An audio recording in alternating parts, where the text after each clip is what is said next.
सर्वप्रथम तो मैं बड़ा क्रोधित हूँ इस बयान से एज अ महिला। और मुझे नहीं लगता है कि इतने बड़े विधायक दल के मुखिया होने के नाते इनको इस प्रकार की टिप्पणी करनी चाहिए थी। दूसरी बात है, विधान जो भवन होता है, विधानसभा जो होती है, वो बहुत ही गौरवान्वित और प्रतिष्ठित भवन है देश का। बिहार से कितने लोग आईएएस पीसीएस निकलते हैं, इसका मतलब है लोग बड़े पढ़े लिखे हैं, बड़े सुलझे मानसिकता के हैं। परंतु इस प्रकार की बात करना वहां के मुख्यमंत्री की, ये बहुत ही शर्मसार कर देने वाली है। पूरे भारत के लिए ये दिखाता है कि इस प्रकार के लोगों को विधानसभा में होना ही नहीं चाहिए। और अब जब इलेक्शंस हो तो बिहार की जनता को इस बात का ध्यान रखना चाहिए कि कैसे लोगों को वो चुन कर लेकर के आ रहे हैं, क्योंकि इस प्रकार का अमर्यादित बयान दे करके उन्होंने अपने संस्कारों को परिलक्षित किया है। ये कोई बात कहने वाली है विधानसभा में? आप बताइए कि इस तरह से बात करने का मतलब क्या था उनका। और उनको माफी भी मांगनी चाहिए, और मुझे तो लगता है कि उनको जो है इस्तीफा दे देना चाहिए इस बात पे। मैम, इतने बार के मुख्यमंत्री बयान आने के बाद अब नीतीश कुमार कह रहे हैं कि मैं अपने शब्द वापस लेना चाहता हूं, मैं माफी मांग रहा हूं। देखिए, एक बार शब्दों का जो बाण होता है ना, वो अगर एक बार निकल गया तो उसको जो है आप वापस कितना भी ले लें, आपकी मानसिकता सबके सामने उजागर हो गई है। और भारत के जो लोग हैं वो बहुत ही सूझबूझ रखने वाले हैं। स्पेशली जैसे मैंने पहले कहा, बिहार के लोग, बहुत सारे ऐसे लोग हैं जो पढ़ने लिखने में बहुत आगे हैं।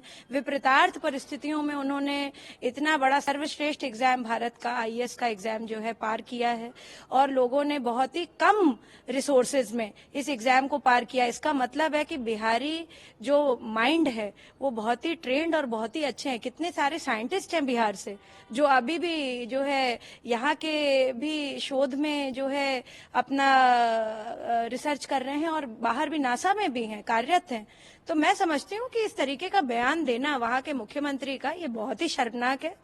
और इस पे कितनी भी वो माफी मांग लें, जो है बिहार की जनता को ये याद रखना चाहिए, महिलाओं के खास तौर से ये याद रखना चाहिए कि किस प्रकार की घटिया मानसिकता को उन्होंने विधानसभा जैसे पवित्र जगह पे और ऐसे स्थल पे जहां पर लोग चुन करके लाखों के वोट से जीत करके जाते हैं, और लोगों का एक तरह से विश्वास है, संविधान भारत का है, वहां से संविधान के लिए काम करा जाता है, वहां पे लोगों की भलाई के लिए काम किया जाता है, वहां पे इस तरीके का बयान देंगे आप? ऐसे लोगों को जो है निकाल बाहर फेंकना चाहिए। मैम, क्या लगता है इंडिया गठबंधन में जो तमाम पार्टियां हैं उनका आप गठबंधन, इंटर स्टेट कितने जो है चुनाव हो रहे हैं, क्या दिख रहा है आपको? ये सिर्फ जो है ढकोसलेबाजी है, ये लोगों को बेवकूफ बनाने का तरीका है।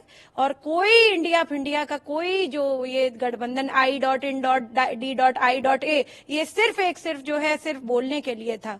भारत अजर है, भारत अमर है। भारत का जो एक जो है विशेष, मैं कहूंगी, जो आत्मा है, उस सबके दिलों में एक ही उससे है कि हमारा भारत आगे रहे। और भारतीय जनता पार्टी लगातार इस मिशन पर काम कर रही है कि हम सबका साथ सबका विकास, आदरणीय प्रधानमंत्री जी, आदरणीय नरेंद्र मोदी जी के विजन में काम करें।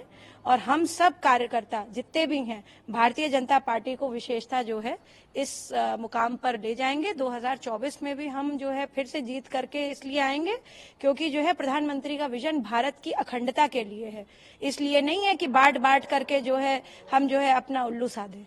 जी, क्या लगता है गठबंधन में जो पार्टियां हैं वो इतने बड़े बयान को महिलाओं के प्रति इसका विरोध क्यों नहीं कर रही हैं? क्या क्या ये उनकी मानसिकता परिलक्षित करता है ना, उनकी कथनी करनी में फर्क है। उनको कभी लगा ही नहीं कि महिलाओं को आगे आने देना चाहिए। वो तो हमारे प्रधानमंत्री जी ने जो महिला बिल जो इतने समय से लटका हुआ था वो लेकर के वो आए नई पार्लियामेंट में। सबसे पहला बिल जो उन्होंने पास किया वो महिलाओं के लिए किया। इतना बड़ा संशोधन हुआ पूरे कॉन्स्टिट्यूशन में। तो 33% का जो आरक्षण है वो हर जगह लागू करने की बात कही है उन्होंने। अब वो एक अलग विषय है कि उसमें जो है कुछ क्लॉजेज हैं जिनको ध्यान में रखना पड़ेगा, पर जो है वो बिल तो पास हो गया ना प्रधानमंत्री जी की वजह से, नरेंद्र मोदी जी की वजह से। तो ये भारतीय जनता पार्टी कभी कथनी करने में फर्क नहीं करती है। और ये जितने विपक्षी हैं इनके पास कोई एजेंडा नहीं बचा, इनके पास कोई जो है मापदंड नहीं बचा, तो इसलिए अब वो अपनी बात कर रहे हैं। कभी महिलाओं के बारे में उन्होंने सोचा नहीं, जबकि जो है कितनी सारी महिलाएं जो है मुझे लगता है कि और भी पार्टीज में हैं, उन्होंने कभी नहीं सोचा। बट वो उसी तरह से हैं कि भाई पारिवारिक दृष्टिकोण से हैं। भारतीय जनता पार्टी में परिवारवाद नहीं है बिल्कुल भी। वो अपने मेरिट पे लोग आ रहे हैं, अपने मेरिट पे लोग कर रहे हैं। और प्रधानमंत्री जी का जो विजन है वो बहुत क्लियर है। भारत की अखंडता कैसे रहे, भारत की महिलाएं, भारत के पुरुष, भारत के बच्चे, भारत के युवा किस तरह से आगे बढ़े, उस पर उनका एजेंडा है। इसलिए नहीं है कि कोई परिवार आगे बढ़ जाए। जी।